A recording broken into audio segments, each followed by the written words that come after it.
Halo, selamat datang kembali di warung kopinya Cak Agus. Sudah ngopi belum? Seruput di serek. Tak sebule ya ben gak panas.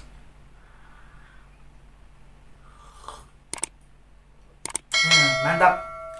Teman-teman, menurut Cak Agus ini bahwa tidak semua orang lo bisa bikin kopi. Nah, teman-teman bisa setuju, bisa tidak. Yang jelas faktanya ada beberapa orang yang tidak bisa bikin kopi. Mungkin teman-teman ada yang protes, Cak, mungkin itu dulu yang seperti itu. Sekarang kan zaman modern, serba instan akeh, termasuk kopi. Kopi instan kan ono, tinggal rebus air, sedok, aduk, idik, jadi. Tidak teman-teman, enggak. Nah, gini, teman-teman, Cakus punya pengalaman nih. Pernah bertamu di rumah seseorang yang beliau memang sudah sepuh gitu ya, sudah tua gitu ya. Ya, seorang kakek, seorang mbak atau seorang opa-opa gitu loh. Pas Cakus bertamu ke situ, dibuatkanlah kopi dari kopi sasetan yang sebenarnya Cakus sangat senang dengan kopi itu. Tapi teman-teman tahu nggak apa yang terjadi? Cak Agus dibuatkan kopi satu saset itu dengan segelas segini, yang gede itu.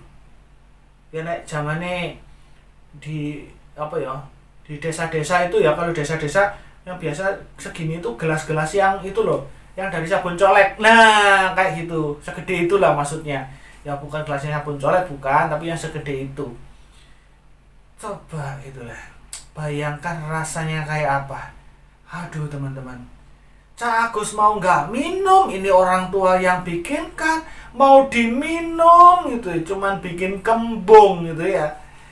Itu pengalaman Cak Agus gitu ya. Nah, bahkan gitu ya, bahkan istrinya Cak Agus sendiri kalau tak mintain tolong untuk buatkan kopi, nggak pernah mau. Karena apa? Nggak bisa. Dengan kopi saset pun juga nggak bisa. Yang artinya gini teman-teman, nggak semua orang itu bisa bikin kopi. Karena apa? Ngaduk kopi, bikin kopi itu ada seninya, ada caranya, ada tekniknya supaya kita sukses dalam hal meracik kopi, mengaduk kopi itu ada seninya, ada tekniknya. Begitu juga dalam hidup. Cak Agus percaya, semua pingin sukses, meskipun standar suksesnya itu masing-masing berbeda. Ada yang ketika sudah masuk PNS sukses, ada yang ngomong ketika punya jabatan sukses, ketika dapat kerjaan sukses dan lain sebagainya. Meskipun standarnya beda-beda teman-teman, tapi gitu ya, untuk mencapai kesuksesan itu ada caranya, ada tekniknya, ada langkah-langkah yang harus kita lakukan. Nggak semua bisa gitu, nggak semua tahu. Nah, ini yang perlu kita mengerti. Nah, teman-teman, Cak Agus punya tips mencapai sukses atau langkah-langkah dalam mencapai kesuksesan.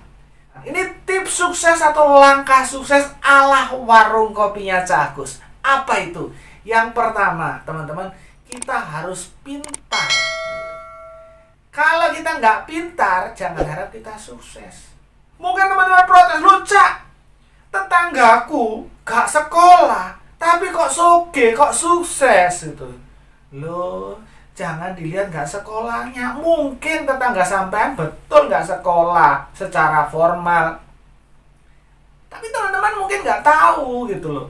Mungkin sampean gak tahu kalau tetangga sampean itu juga belajar tapi non formal. Artinya apa? Mungkin belajar sendiri, mungkin belajar dari orang lain, dari bapaknya dan lain sebagainya. Artinya kalau dia sukses, dia itu pintar. Yang kedua, bagaimana supaya kita bisa sukses? Nggak usah susah-susah, ya kan? Nggak usah dengan teori yang muluk-muluk, enggak.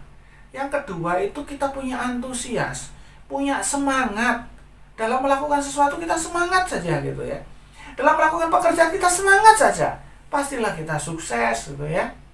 Misalnya teman-teman nih gitu ya, teman-teman sudah diterima kerja, ternyata ditempatkan sebagai marketing, terus kalian nggak semangat kerja, ya kalian nggak akan dapat apa-apa, kalian nggak akan pernah mencapai kesuksesan, mendapatkan customer, nggak akan pernah. Dalam produksi pun juga sama. Kalian nggak semangat, ya target produksi nggak akan terpenuhi. Nah, kalau ada kepintaran, ada semangat, itu saja nggak cukup. Kemudian apa lagi? Diperlukan namanya ketekunan. Tekun, utun, setia. Kalau Cak Agus ini ngomong ketekunan, Cak Agus nggak bisa memisahkan antara ketekunan dan kesetiaan. Karena apa? Orang tekun itu akan melakukan terus-menerus dengan setia gitu. Meskipun dia mengalami kegagalan, dia akan terus dilakukan dengan setia sampai pada mencapai kesuksesan. Nah, Cak Agus punya cerita, tapi tolong ya, jangan tersinggung dengan ceritanya Cak Agus ini. Nah, suatu ketika ada musimnya anjing kawin. Teman-teman, kalau musim anjing kawin ini biasanya satu betina akan dikeroyok oleh beberapa pejantan anjing yang saling berebut supaya bisa mengawini si betina. Nah, satu kali gitu, ada anjing betina ini didatangi 3 anjing jantan. Yang 2 anjing jantan ini memang anjingnya bagus-bagus gitu ya. Bodinya, waduh, mungkin sering fitness gitu ya. Tapi yang satu kurus keringnya ada, melakunya jalannya aja goyang gitu ya. Nah, anjing-anjing ini si pejantan ketika merebutkan betina, mereka akan saling unjuk kekuatan. Bahkan sampai istilahnya, kalau di istilahnya di kampungnya Cak Agus itu sampai kerah. Apa itu kerah? Kerah bukan monyet maksudnya. Kerah itu berantem gitu. Wah.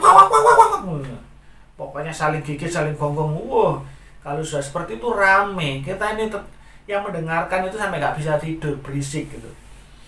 Nah, teman-teman, ini terjadi itu nggak cuma semalam gitu ya. Mereka berantem anjing itu nggak cuma semalam. Dan suatu ketika gitu, loh kok sepi, nggak ada lagi anjing berantem. Ternyata apa? Ternyata si betina sudah menentukan pilihannya. Dari antara ketiga anjing ini, yang terpilih itu anjing yang mana? Yang gagah? Yang menunjukkan kekuatannya? Ternyata enggak. Ternyata anjing yang kurus tadi itu loh. Jadi ceritanya gini, ketika 2 pejantan ini saling berantem, si anjing yang kurus tadi nggak ikut berantem. Dia tahu diri, kalau ikut-ikutan pasti kalah. Dia hanya menunggu,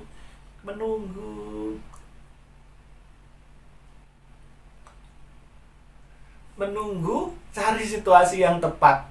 Ini sudah mirip belum niruin anjing gitu. Menunggu gitu ya. Dia menunggu sampai gitu ya. Sampai dapatkan kesempatan. Nah, kenapa dia menang? Karena dia tekun menunggu gitu. Menunggu, menantikan ada kesempatan masuk. Menunggu dengan setia, akhirnya dia yang terpilih. Teman-teman, ini Cak Agus nggak nyuruh teman-teman mirip dengan anjing, itu enggak. Tapi tirulah, ambillah hikmahnya dari cerita ini. Bahwa tekun menunggu dengan setia ini, ketekunan dan kesetiaannya ini loh, yang perlu kita contoh. Akhirnya, menuai kesuksesan. Jadi teman-teman, kalau kita mau sukses, kita tuh harus pintar. Makanya kita harus terus belajar. Kalau kalian nggak pernah belajar, jangan harap kalian akan mengalami kesuksesan. Kita juga harus punya antusias, punya semangat. Jangan gampang putus asa. Nggak cukup itu, kalian juga harus tekun dengan setia. Maka kalian akan bisa meraih namanya kesuksesan. Ya, sekian dulu obrolan di warung kopinya Cak Agus. Semoga kalian semua akan menjadi orang yang sukses. Jangan lupa, tetaplah tekun dan setia, karena itu yang dibutuhkan untuk mencapai kesuksesan. Dan akhirnya, sampai ketemu kembali di obrolan berikutnya, dan salam kopi.